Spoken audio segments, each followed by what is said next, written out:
पश्चिम बंगाल की मुख्यमंत्री ममता बनर्जी के बाद नेशनल कॉन्फ्रेंस के नेता फारूक अब्दुल्ला ने पुलवामा हमले में शहीद हुए जवानों की शहादत पर विवादित बयान दे दिया। 14 फरवरी को पुलवामा में सीआरपीएफ के काफिले पर हुए आतंकी हमले में 40 जवान शहीद हो गए थे, जिसे लेकर फारूक अब्दुल्ला ने पीएम नरेंद्र मोदी पर हमला बोला। लेकिन इसी चक्कर में उन्होंने जवानों की शहादत पर ही सवाल उठा दिए। मगर वो 40 जो सीआरपीएफ के शहीद हो गए, उसका भी मुझे शक है। यही नहीं, फारूक अब्दुल्ला ने छत्तीसगढ़ में नक्सली हमले में शहीद होने वाले जवानों की शहादत पर भी पीएम को घेरा। कितने सिपाही हिंदुस्तान के नहीं शहीद हुए छत्तीसगढ़ में? क्या कभी मोदी जी वहां गए? फारूक अब्दुल्ला श्रीनगर लोकसभा सीट से चुनाव लड़ रहे हैं। हालांकि सीट से वो 2014 में चुनाव हार गए थे, लेकिन 2017 में हुए उपचुनाव में उन्होंने जीत हासिल की थी। ऐसे में लोकसभा चुनाव में अपनी किस्मत आजमा रहे फारूक अब्दुल्ला के बयान पर सियासत भी गर्मा गई है। जवानों की शहादत पर दिए उनके बयान ने विरोधियों को मौका भी दे दिया और उन पर चौतरफा हमले शुरू हो गए हैं। बिहार में बीजेपी के सहयोगी जेडीयू ने फारूक अब्दुल्ला के बयान पर हैरानी जताई। उनका बयान सुनकर के मुझे हैरानी भी हुई, अफसोस भी हुई। सुरक्षा मामलों के जानकारों ने भी फारूक के बयान पर ऐतराज जाहिर किया। ऐसा बोल दिया, पूरी दुनिया को पता है पुलवामा में क्या हुआ। फारूक अब्दुल्ला अक्सर बेबुनियाद बेतुका बातें करते हैं, इनसेंसिटिव हैं, केवल राजनीति को मद्देनजर रखते हैं। हालांकि जम्मू कश्मीर में नेशनल कॉन्फ्रेंस की सहयोगी कांग्रेस ने फारूक अब्दुल्ला का बचाव किया। राज ठाकरे साहब, उन्होंने वो बात कही है कि दोवाल को निचोड़ो और पुलवामा का सच नजर आएगा। वहीं फारूक अब्दुल्ला के शहादत पर दिए विवादित बयान पर बीजेपी ने भी जोरदार हमला बोला है।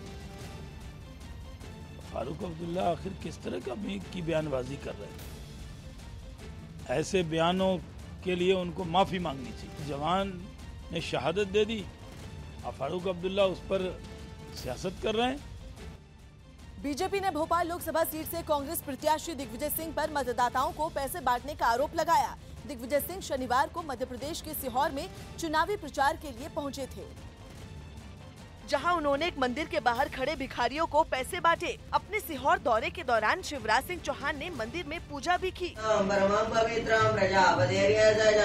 इस दौरान मंदिर के बाहर खड़े भिखारियों के पैसे मांगने पर दिग्विजय सिंह ने उन्हें 20-20 रुपए के 2 नोट निकाल कर दे दिए, जिसे बीजेपी ने आचार संहिता उल्लंघन बताया और चुनाव आयोग से दिग्विजय सिंह की शिकायत कर दी। तो मतदाताओं को पैसे बांट रहे हैं, ये पूरी तरीके से आदर्श चुनाव आचार संहिता का उल्लंघन है। मंदिर में पूजा करने के बाद दिग्विजय सिंह पार्टी के बूथ स्तर कार्यकर्ताओं के बीच पहुंचे और बीजेपी पर जमकर निशाना साधा। कि छोटे मोटे भाजपा के नेता हमको पाठ पढ़ाए थे धर्म के, इनसे हम सीखेंगे।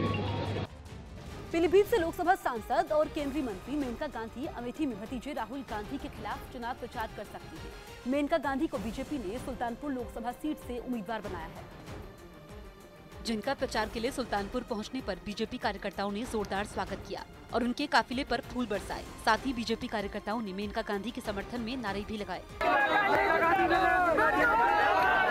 मेनका गांधी को अपने बीच पाकर कार्यकर्ताओं का जोश कम नहीं पड़ रहा था। कोई उन्हें गुलदस्ता दे रहा था तो कोई फूलों की बारिश में लगा था। इस बीच एक सुरक्षाकर्मी उन्हें फूलों से बचाता भी नजर आया। कार्यकर्ताओं के स्वागत से गदगद मेनका गांधी ने सुल्तानपुर लोकसभा सीट से उम्मीदवार बनाए जाने पर खुशी जाहिर की। पिछली बार इस सीट से उनके बेटे वरुण गांधी ने जीत हासिल की थी, जिन्हें इस बार पीलीभीत से मैदान में उतारा गया है। इसी बीच एक सवाल के जवाब में मेनका गांधी ने अमेठी में भतीजे राहुल गांधी के खिलाफ चुनाव प्रचार करने के संकेत दिए। आप अमेठी को लेकर कैसा चुनाव देखेंगे? कांग्रेस अध्यक्ष राहुल गांधी का संसदीय क्षेत्र अमेठी सुल्तानपुर के पास ही पड़ता है। केंद्रीय मंत्री और लोकसभा चुनाव में अमेठी से राहुल गांधी को चुनौती दे रही स्मृति ईरानी ने अयोध्या दौरे को लेकर प्रियंका गांधी पर सीधा हमला बोला है। स्मृति ईरानी ने कटाक्ष करते हुए कहा कि राम पर राजनीति करने वाले अयोध्या तो गए, लेकिन रामलला के दर्शन नहीं किए। स्मृति ईरानी यही नहीं रुकी, उन्होंने कहा कि जो राम के अस्तित्व पर सवाल खड़े करते थे वही लोग आज राम भक्त बनकर दर्शन करने निकले हैं, लेकिन वोट बैंक के डर से रामलला के दर्शन करने की हिम्मत नहीं जुटा पाए।